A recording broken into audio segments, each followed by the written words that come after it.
Okay, hi everyone. Welcome. Nice to see so many people here tonight. My name is Rachel Adams. I'm the Chief Curator and Director of Programs at the Bemis Center in Omaha, Nebraska. And we are very excited to have Jeffrey Gibson and Layli Longsoldier here tonight to be in conversation. This is a new program that we started just with this round of exhibitions that we have up right now that Jeffrey is part of, called All Together Amongst Many Reflections on Empathy. And we are doing this art and practice, the intersection of poetry and visual arts. So this is our second Zoom program. Our first was a couple of weeks ago with the art historian Jenny Kilter.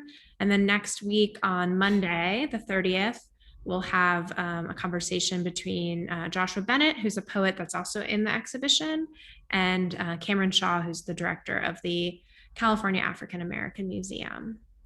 So please join us for that as well. I'm just going to do a few little housekeeping things. Please keep yourself on mute, but the chat is enabled. So if you want to chat in any comments or questions, please do that. I'll be kind of keeping an eye on it. We also would love to know where you're joining us from in the world. So if you want to sort of chat in and say hello and say where you're joining us from, that would be great. We're always interested in where people are located during these Zoom programs. And many of you are not in Omaha. So, and then if this is your first program with Bemis, I just want to give you a little overview. Bemis Center is a 40-year-old artist-oriented institution. We are an international artist residency as well as an exhibition space, and we have a music venue in our basement called Low End. We focus directly on contemporary art, and we do exhibitions, public programs, and as I've mentioned, residency programs. So people live upstairs, and it is kind of a magical place. So if you're ever in Omaha, I hope you'll stop in and visit us. We are in the midst of a very busy summer. This is the exhibition that's on view right now that Jeffrey is part of, which includes 20 artists dealing with social and political issues through the lens of empathy. So this is actually on view until September 19th. And then I'm actually giving a tour on Thursday. So if you're in the Omaha area, please come by. I will lead you around the exhibition. On Sunday, we're having our summer fundraiser, and we're doing a conversation with the artist Nick Cave. So if you are interested in streaming this conversation, it'll be live. You can go to bemiscenter.org and find out more info. It's free, but we are asking for a donation as part of our 40 years. So just think about that if you're wanting to listen to an amazing conversation with the artist Nick Cave, who's based in Chicago. And then this is the conversation next week that I mentioned with Joshua and Cameron. So if you're interested in this, please come back. Joshua is going to read the poem that's in the exhibition and then have a conversation with Cameron about influence and his practice and things like that. Finally, I just want to thank our funders for helping make this program possible. Art Bridges, Humanities Nebraska, and then the Nebraska Cultural Endowment for supporting this program. So thank you to them. Oops. And then finally, also we try to keep all of our programs free. I mean, they are all free except for fundraisers. So if you have a chance and you can support us, please do so here at our link. And I'm going to leave it at that. I'm going to stop sharing my screen for a minute. I think. Where'd you go? Lost everybody. Okay, sorry. I have like Zoom jitters. I feel like I haven't done this for a while. So as I mentioned, yes, please definitely chat in where you're joining us from. It's really nice to see that. I see that the chat is going up, so thank you. And thank you to Layli and Jeffrey for being here tonight. We are going to have a conversation with the two of them, and we definitely want you to sort of chat in some questions towards the end if you have them, and we'll kind of weave them in.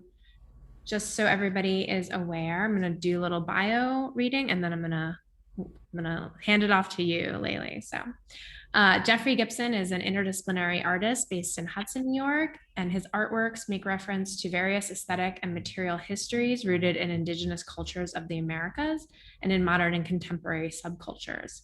Gibson's previous exhibitions include Jeffrey Gibson Like a Hammer, organized by the Denver Art Museum, and This is the Day, organized by the Welland Museum. Other solo exhibitions of note are When Fire is Applied to a Stone, It Cracks at the Brooklyn Museum, and Look How Far We've Come at the Haggerty Museum of Art in Milwaukee. Sorry, I've lost my way. Gibson has an upcoming project that he's going to speak about that's coming up, that's being installed as we speak. And he sits on the board of the Andy Warhol Foundation and Participant Inc. He's also the governor for the Skowhegan School of Painting and Sculpture and a member of the faculty at Bard College. And Layli Longsoldier's first volume of poetry, Whereas, published in 2017, explores the systematic violence against and cultural erasure of Native tribes in the United States through a thoughtful investigation of language. Whereas responds to the cautiously phrased and quietly passed 2009 US congressional apology to Native peoples for the history of genocidal policies and actions the United States federal government has enacted against them. In writing these poems, Longsoldier studied similar apologies from governments across the world to Indigenous people and considered the nature of the authentic apology.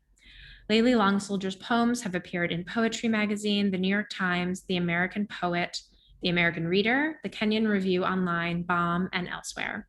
She is the recipient of the NACF National Artist Fellowship, the Lannan Literary Fellowship, a Whitting Award, and was a finalist for the 2017 National Book Award. She has also received the 2018 Penn/Gene Stein Award, the 2018 National Book Critics Circle Award, and 2021 Academy of Arts and Letters Award for Literature. Longsoldier is a citizen of the Oglala Lakota Nation and lives in Santa Fe, New Mexico. So thank you, everyone. And without further ado, Layli and Jeffrey. Thank you. Take it away, Layli.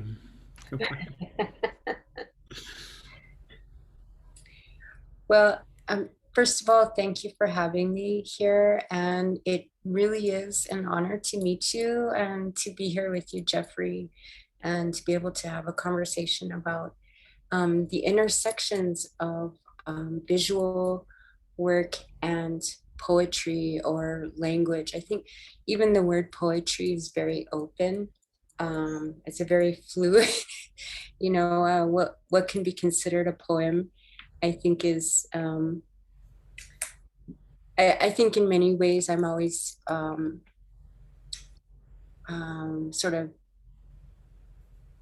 challenging that in some ways, or thinking of, I think maybe my favorite poems, I would say, are those poems that are not happy being poems. So if I can put it in those words. And so what I wanted to open the evening up with is, I'm going to share a little like PowerPoint I made, which is about a recent project I did with my kiddo and one of my aunts. And I'm putting together my second manuscript, which is ending up being really a collection of writing, that text that has come out of a number of installations over the years. So there really is, for me, there is this sort of place where poetry and visual work intersects, and it's hard for me to articulate it exactly, but that's why we're here tonight, Jeffrey. We can sort of talk about it and explore it. All I can say is, even though I am a poet, I would say I'm primarily, that's what I studied and that's what I spend most of my time on. I do feel sometimes like poetry or language is not enough for me. It's not enough.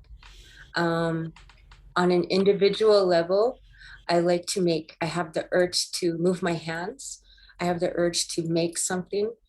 And I think also color, texture, all of that communicates in a way that language cannot. So sometimes I need that, you know. So maybe I'll open up with a recent project, and then we can talk about all the other things afterwards. Mm-hmm. See how this goes.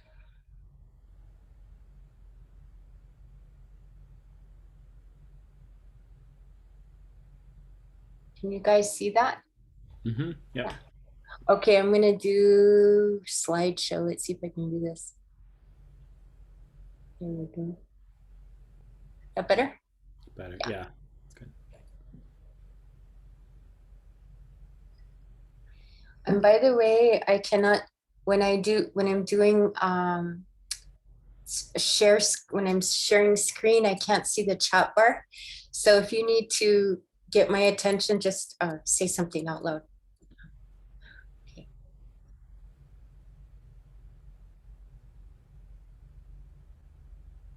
So I'm just gonna go through, I'll just read it. I've written some things to accompany some of the imagery of the project. So,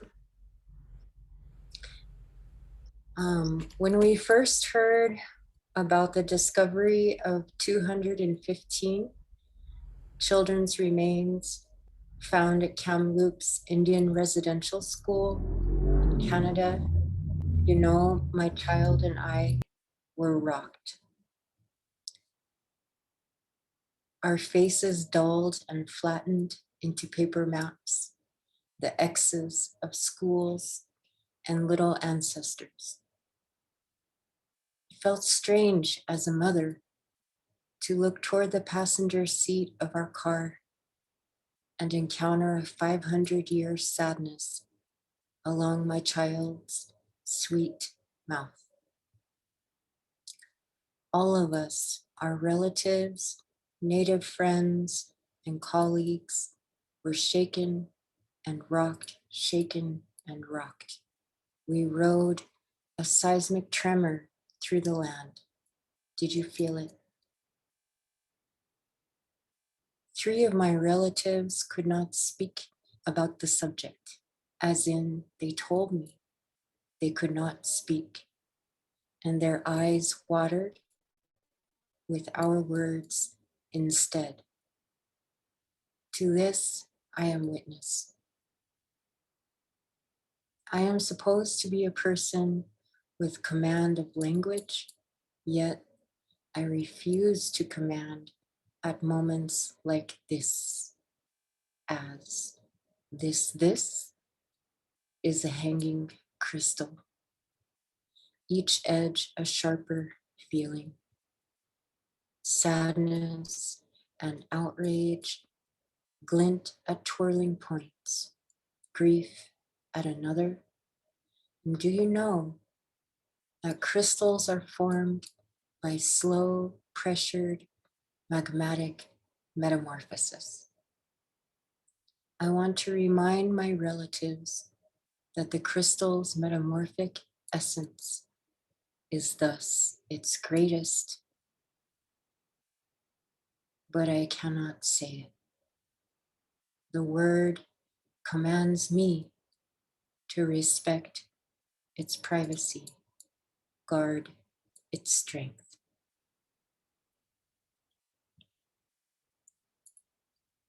What can I write anyway? What words have any? When a Milky Way of accounts have already been spoken, written, prayed. Among the many, our beloved ancestor, Sint Kala Shah, wrote about her boarding school days.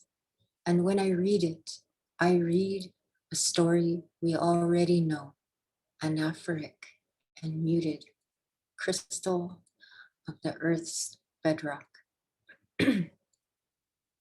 Someone threw up the curtains, Sint Kala Shah wrote, and the room was filled with sudden light.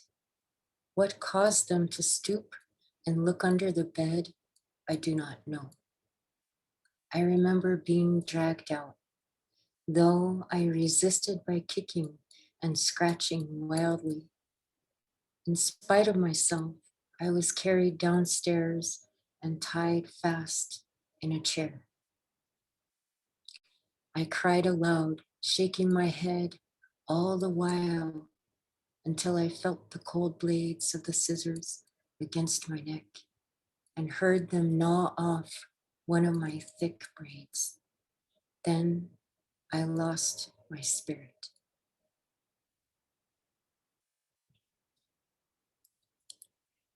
My child and I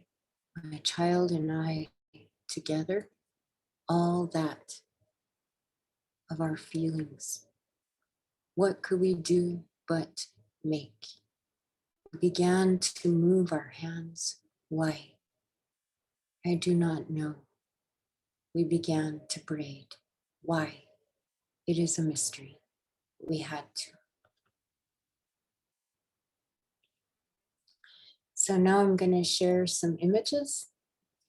Um, so this is moving into the visual work. Over the summer, we heard the news about the children in Canada, and we didn't know what to do with all our feelings. So we just started to make braids. We started braiding, and this is what you see here is fringe that is usually used on shawls, like the shawls that we make and wear.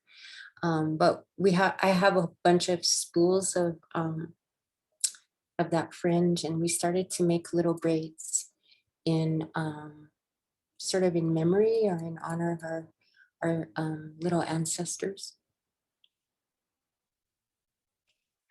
And we kept braiding.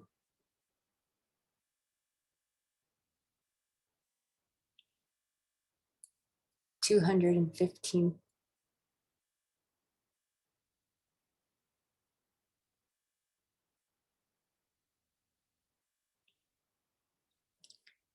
Then the braids asked for a form to hold them.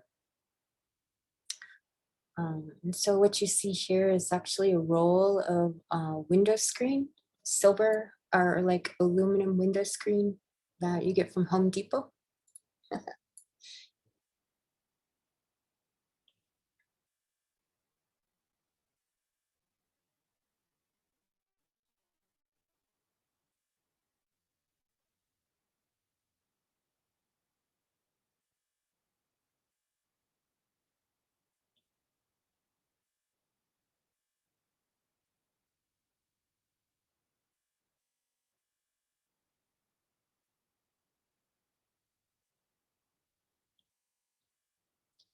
A few mornings, Auntie Tilda came over to help us.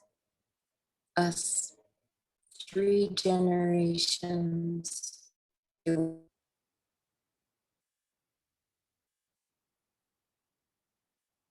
Isn't she cute? I love her. Our words were unnecessary.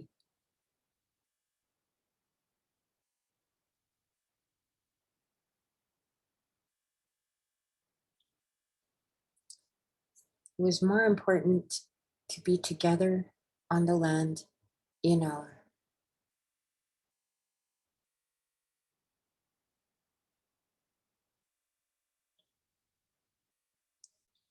We trusted the process and metamorphosis of our little braids into.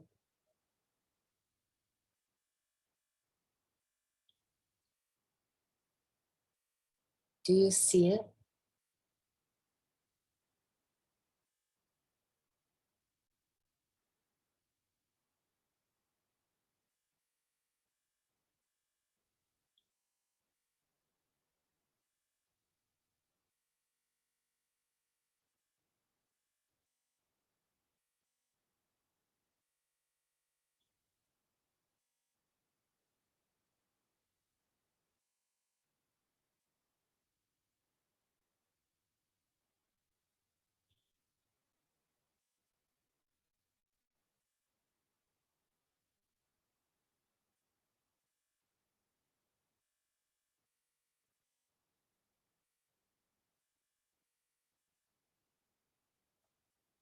We trusted because we listened.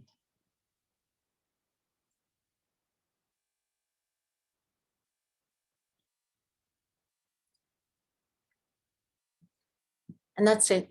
Thank you. Thank you, Layli. Mm. Um, that was really beautiful. So I guess, yeah, I don't know. We'll get this going. Yeah. I yeah, no, I really appreciate you sharing the whole process of seeing it come together. It's not. I was saying to Layli and to Rachel earlier that although I've used words in my work for a really long time, and some of those words are appropriated and excerpts from lyrics and poems by other people. It's been a real uh, challenge and desire to start authoring my own words. And it's really proven to be really difficult to do. And I think um, we were talking briefly, Layli and I were talking briefly about process. And I was saying that it feels like a muscle that was just like kind of atrophied from the very beginning. And then, sort of having to learn how to strengthen it. But part of it has been to sort of yeah, like quieten everything down long enough for things to start kind of coming to the surface. And then when they come to the surface, there's other voices in my head that tell you that it's not important enough, or it's not articulate enough, or it's not clear enough, or who are you talking to, what do you mean, like all these other voices. And so it's much like making decisions when I'm making something visual, to sort of tell them to be quiet, to sort of to just say, tell them to be quiet long enough to get it out, right? And so it's just sort of like letting these things kind of come out and sit on the table. And finally, I that has begun to happen. Like, and so, and I was talking about it in terms of authorship, and in particular with Indigenous people. And I think the kind of the muscle to see ourselves as authors is something that I would really love to see us all individually and collectively strengthen, because I feel that there's um, the authorship of what happens next, or even to be clear and honest about what's happening now, is really challenging, because I know for my parents in particular, who both went to boarding schools, it's very painful. And I don't know if those stories will ever be shared with me completely. So I've gotten bits and pieces. But yeah, I think words are really powerful. And I think 20 years ago, if somebody had told me, if they had shown me what I'm doing now, I would feel differently. But if they had told me that you're going to be working with language and text, I think I would have told them absolutely not, because I always thought that it was a very kind of static way of describing things. And then when you start trying to be clear, you realize how slippery all of your responses and statements are. And everyone who hears them differently, and hears different things and focuses on different things. And for me, that's where the kind of poetics started becoming interesting, that it wasn't just about me, but it's about who hears it. It's about the time that somebody hears it. And for me, that was music, to think about the song that somebody couldn't stop listening to when somebody broke up with them. It's sort of like that song spoke to them in that moment. And then that song has the power to kind of bring them right back to that emotional place, 20 years later. And so, and then that song could mean something completely different to somebody else. And my experience was, being a late teen, early 20s um, queer kid going to gay clubs, and this would have been in the early 90s, and thinking that it was like people singing about, or the lyrics I thought were about joy and happiness, and I was kind of thinking it had something to do with gospel and this kind of like disco.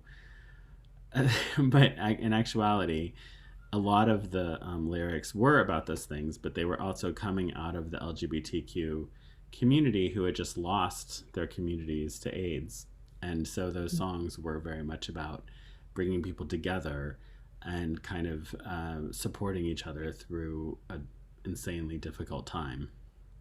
And so that, when I started listening to the lyrics through that lens, I realized that, you know, all of those people who were in those clubs who would kind of smile at us 20 something year olds as we were dancing and they were 60, we were kind of like this like young kind of future, you know, to them, to think about how hopeful that was. So I think that that's really how I entered into working with language in general. Mm. I am exhausted, but I also do get emotional very easily, so I will not hide from that. Um, so yeah, and then there was also there was a text piece that maybe since Layli, since you shared some words, maybe I'll go ahead and share this. This is the piece that Rachel was referring to. Where I live, just outside of Hudson, New York, there's a biennial that happens, and they've asked me to do a site-specific piece going across the Rip Van Winkle Bridge, which basically connects the painter Thomas Cole, his house and studio, to the house and studio of Frederick Church. So let me see. I think I can pull this up successfully, and I don't have to actually share this. I'm just going to read it. So these texts will be, there's a face, which is printed on an industrial sign, and then there are what I have referred to as 5 chapters, and I've really only referred to it as 5 chapters because it was a way of kind of compartmentalizing so I could write something. So what I wanted to do, you know, this is the Hudson Valley, so where many painters have painted it, has been, you know, heavily colonized. The indigenous people, the Stockbridge Munsee, are no longer actually living on site, but have relocated to Wisconsin, or pushed to Wisconsin. And so now there's some reconnections being made. But looking at this landscape, which is oftentimes described from a Western perspective, a Western and European perspective in its description of beauty, and also in this period of time that we're living in where land acknowledgements are a focus for individuals and institutions and communities, I wanted to try to imagine if the land itself had a voice and what that voice would say. I stumbled into a lot of problems that we could talk about later, but this is where I landed. So the first chapter is the sky, and they're just one statement per sign as you're walking across the bridge. So this is the sky. The spirits are laughing. I am your relative. Look up and smile at me. Laugh with me. Cry with me. Breathe me in, breathe me out. Acknowledge the sun and moon. Wish upon my stars. Know that I love you. Then we turn to the land. The spirits are laughing. I am your relative. You have consumed me. You will return to me. I have no boundaries. You don't own me. I don't own you. I have always been here. I will continue to change. I love you. Then we move to the water. The spirits are laughing. I flow through your body. I am your relative. I am transformative. Please take care of me. Don't poison me. You can't live without me. I am listening. Talk to me. I love you. Then we move to the people. The spirits are laughing. We are your relatives. We are your ancestors. We emerged from the earth. We have never left you. We see you. You can speak to us. We can hear you. Don't be afraid of us. We love you. Then we move to the animals. The spirits are laughing. We are your relatives. We live on the same land. We breathe the same air. We drink the same water. Some of our relatives are extinct. We have families. We know the land. We can teach you. We love you. And so that's the whole piece as you're walking across the bridge. That's what you'll read, sign by sign. I love that. I love that, Jeffrey. Thank And you. I think also, I mean, I come from, you know, similar perspectives in understanding the land. And I mean, really, to be honest, all of creation as a relative, right? Yeah. That's very Lakota. Yeah. Like it's the center of basically almost all Lakota philosophy is based on that idea of relationship. And when you have created, when you understand there is a relationship, I believe, to be quite honest, that you can hear in some ways the land speaking or communicating in some ways. But I'm very careful with how I want to be very careful with how I say things, Yeah. Yeah. Anyway, yeah. Well, Because I mean, uh, yeah, no, go ahead. I'll let you finish. no, I mean, I know that I have to be careful in certain settings with how I talk about that understanding of relationship and maybe listening and communicating, because I know it can be taken at a very cartoonish kind of surface uh, level when it, and so I don't know, I don't always have the words for it, but please go ahead, Jeffrey. Well, I was gonna say, I mean, the painting that's in the show at Bemis is Yes, it's a painting titled Migration, and I don't know, Rachel, do you have an image of it that you could share? Um, yeah, that'd be cool. but I think usually people who are familiar with my work, know that there's usually like beadwork, or the paintings are on hide, or there are frames and text that really like informs what it is you're looking at. And in this particular painting, there are a handful of paintings where I just am working with abstraction. And I think sometimes people don't always know where the reference is. But let me see when we get this up. This particular painting is actually looking at Oscar Howe. And Oscar Howe was a painter who was working in the 40s. And I'll show an image of his work in a second. But Oscar Howe, and when you talk about what you can or how you share or what you share, is probably one of the biggest lessons that I learned as a young person. And also, when you look at a lot of painters, there are ways, and sometimes abstraction, I think, is used to kind of shield what is being shared, or a way to kind of to work with pattern and color almost as they have meaning in combination with each other and individually. And so, when I was looking at Oscar Howe, he's somebody who worked with geometric abstraction to describe, a deer running through a forest, to describe a rainstorm, to describe spirits, to describe fire. And I was really taken by a group of painters, not just him. He's the one who I probably gravitated to the most, but really a group of painters who their work in the 30s and 40s and 50s, it wasn't native enough to kind of like exist in those markets that people were supporting, and it wasn't Western enough to be sort of seen as like modern painting at the time. And so Oscar Howe is someone who he paints ceremony. I mean, he paints ceremony happening in his paintings, but they're painted in a very kind of like spectacular way through this abstraction. So these paintings, they're all done with silver.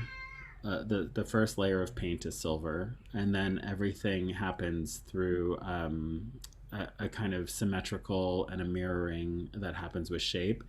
And then I'm using transparent color, transparent paint, and the transparency allows other colors to be formed. So if you have two colors and you put another color over top, you could end up with 5 colors because of where things are crossing over and the new colors that are being made.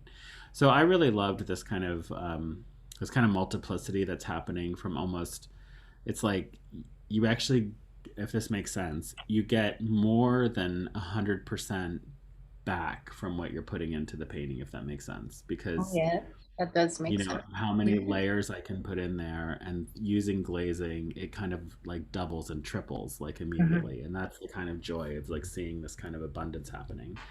I did see a question. This is all acrylic, by the way. And so, and also the other thing is it glows. It's literally the light can bounce through the initial surface, and then it kind of reflects off of the silver underpainting, and then it comes back out. So, and then now I want to share an image, because this will make sense if you hold this image in your mind here. Let me see, where did it go? Mm-hmm. And we'll just go here, and then I will figure it out.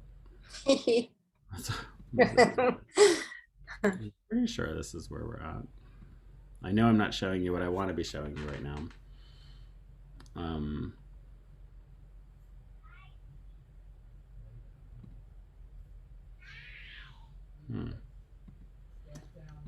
Let me see. I apologize. Here we go.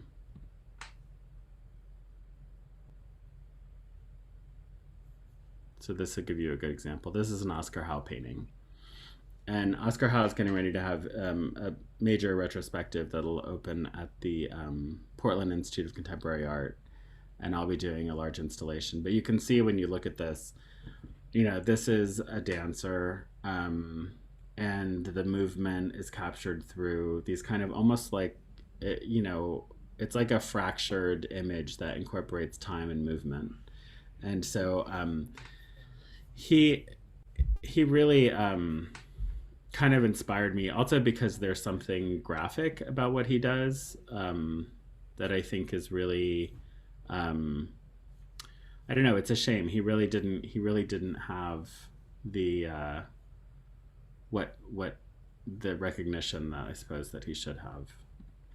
Let me just see it. There was others that you'll see, and I think a lot of people don't know that this particular series of paintings really is about an homage to Oscar Howe and these painters who were working in that time, who just simply didn't have a kind of you know, presence, a market presence for them to really thrive within.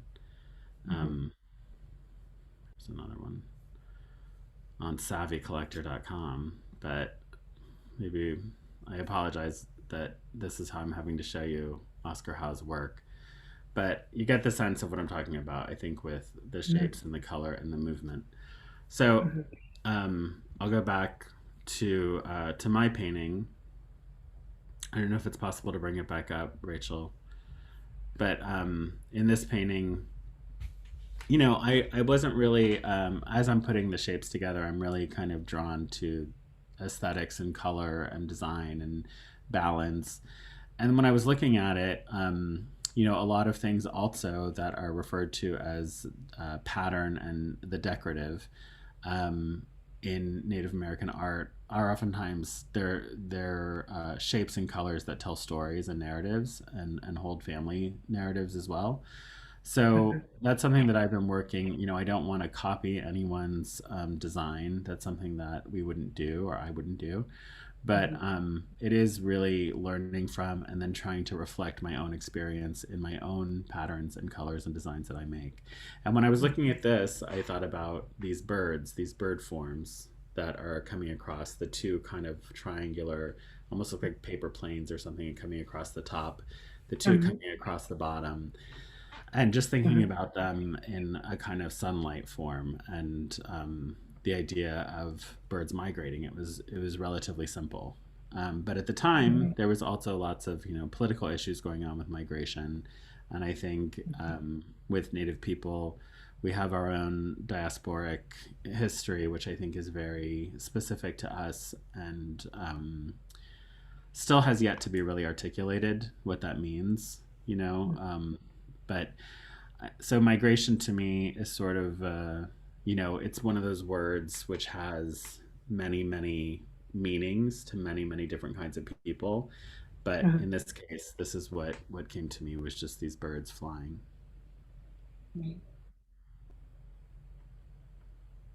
It's an interesting thing that you touched on about what you see in some of our historical arts practices. And I'm talking about native arts.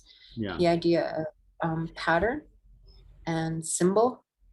and also understanding that it's not just decoration, Yeah. right? So there's a great responsibility, which I heard from you as you were talking. There's this kind of responsibility we have towards symbol and toward that language, because all of it carries, like you said, family history, tribal history.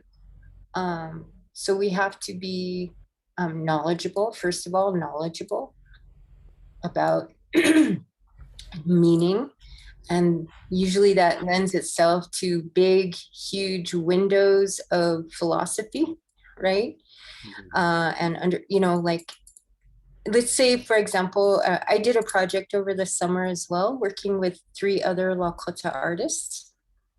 And well, actually, we worked on it for a whole year, an outdoor sculpture, and deciding what even the form for our sculpture to take. It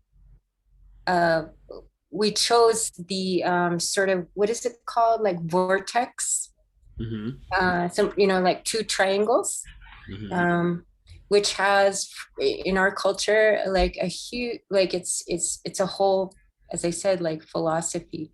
But all of those things are, it's so funny. It's like we want to I don't know how to say this, but like we want to push things forward, right? We want to grow as people, as a culture, but there's still so much care, and still it can't be done willy-nilly. If you I don't know how to say it any other way. We have to approach it with care. But I really appreciate here in this work,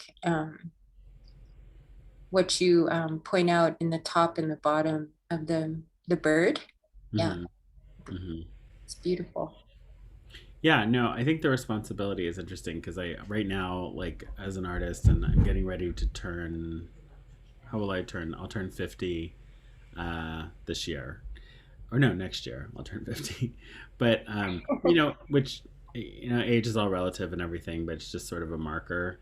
And I feel torn to feeling really, like we were saying before about this kind of cartoony aspect of kind of like just saying these things out loud, or potentially how they could be heard as being something kind of cartoony, which I understand what you mean with that.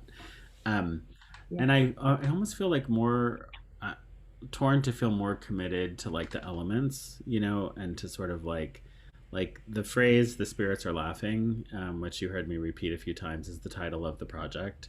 And the spirits are laughing. It was really this idea that it's like that the spirits are looking at us as humans and thinking like, look at them, like they think that they control this, like they really think that they're in control, and they really think that they can solve this, and that the spirits, I imagine, can see things far beyond this moment that we're in, right, and things that we've been through in the past as people, as humans, and we have not existed in the past. There have been moments when we haven't existed, and I think that there's something about the humility of realizing that, like, how necessary are we?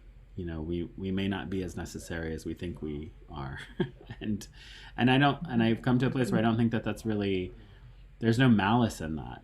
It's not, the universe isn't wanting to rid us, isn't wanting to get rid of us. There's nothing malicious about it, but and then this other kind of commitment to sort of wanting to, I don't know, maybe be more kind of serious and speak in a really kind of weighty way about these things. But I think the responsibility to making images, is something that I wish I saw more of it happening in the world. Especially when we live in a time when it's like, so people are just producing images and putting them out in the world excessively, even more than the beginning of the criticism of image saturation. And so I think it's a tough place to make, you know. There's something that I, I'm sorry, I'm like making all these associations and connections, so I hope that it No, makes please go sense. for it. My head is going in 100 miles an hour, and I can only talk at 2 miles an hour. But something you made me think about was this idea. There's a few things you touched on. First of all, the idea of abstraction and aspects, and also content, right? And I'm thinking about that, especially in terms of as Native artists, and myself. I'll speak for myself, that it's very hard sometimes to I'm still always so drawn to content. Like, I can't get away from content, right? Yeah. But the piece we're looking at on this screen, I think, like you said, you were interested in, for example, some of the layering and some of the possibilities that were there just in some of those decisions that had to do with angle and color and layer. And it's so refreshing. But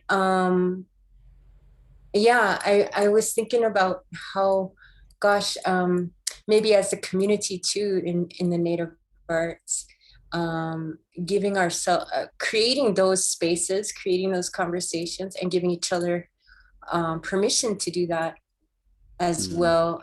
I don't know if that makes sense, but I was thinking about, and if you read most of my work, it is very content driven most of the time. But I do have an example. Is it okay if I share a piece? An example that may come close, a little close. And the only way that I was able to get there, kind of let go of the reins, was through process and through our language. And I'm going to see if I can find it. So actually talk amongst yourselves for 1 second. See if I can find it. I think okay, hold on. I think maybe we're touching on the same thing. I feel like, I mean, I do consider myself to be content based, and then there's these moments where it's like, oh, I made a painting about birds. You know, I even made a painting about roses one time, and you know, I think that they're still very like content driven, but oftentimes like this kind of context of why are the birds important or why are the roses important isn't necessarily in the painting. You know, oftentimes it's literally outside of the painting. You know, it's sort of what drives you to want to be there.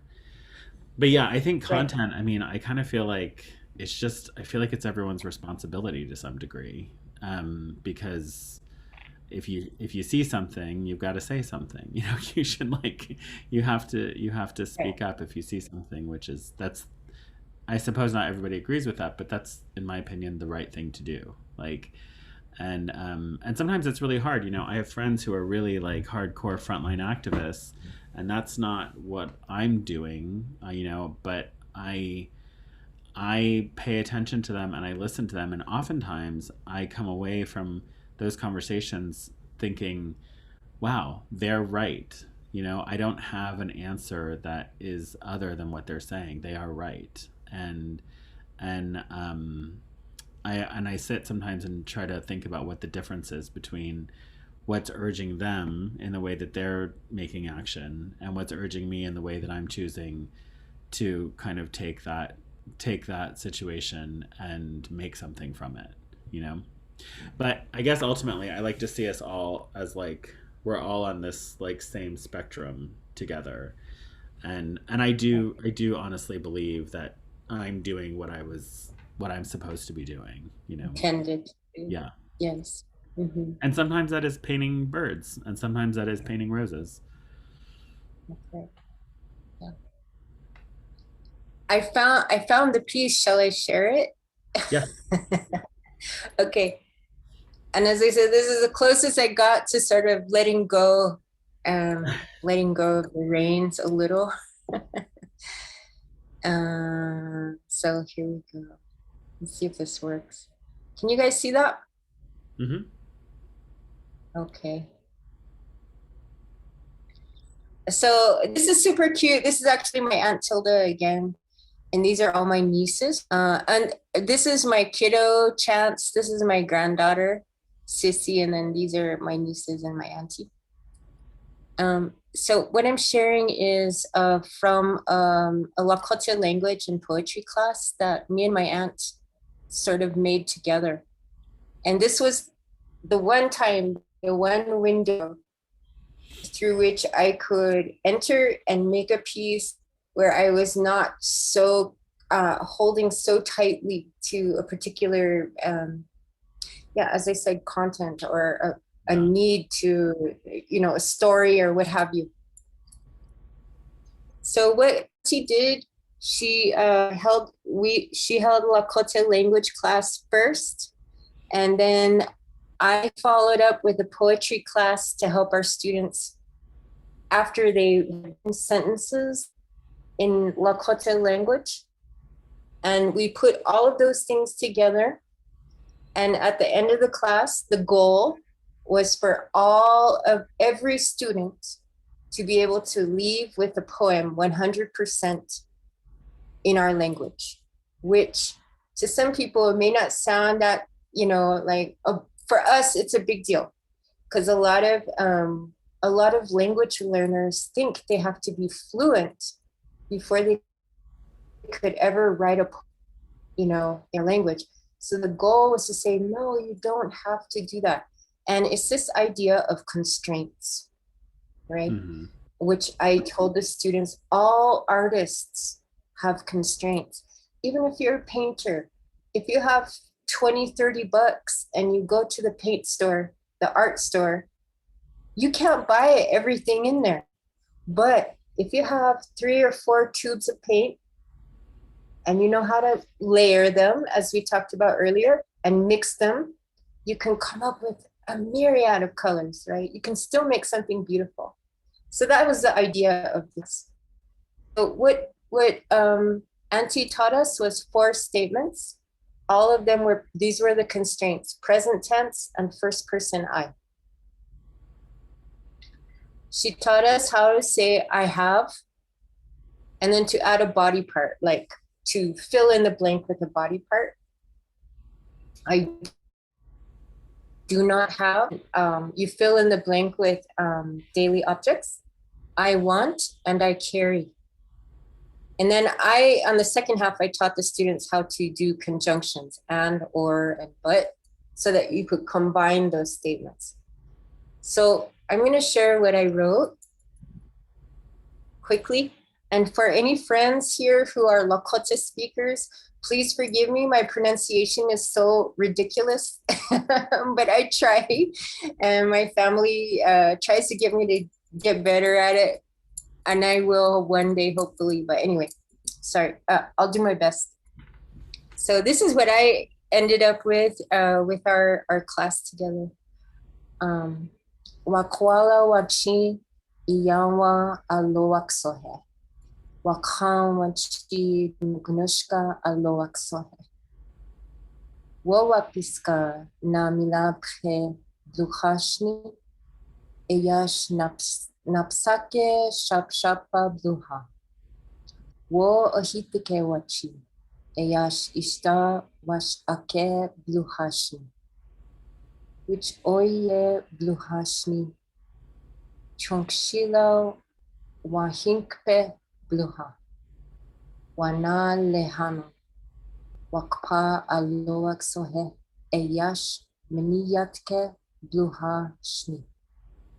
Machpia aloak sohe eyash chan wakshicha bluhashni.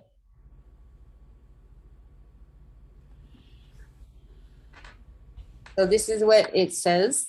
I want peace. I carry a stone.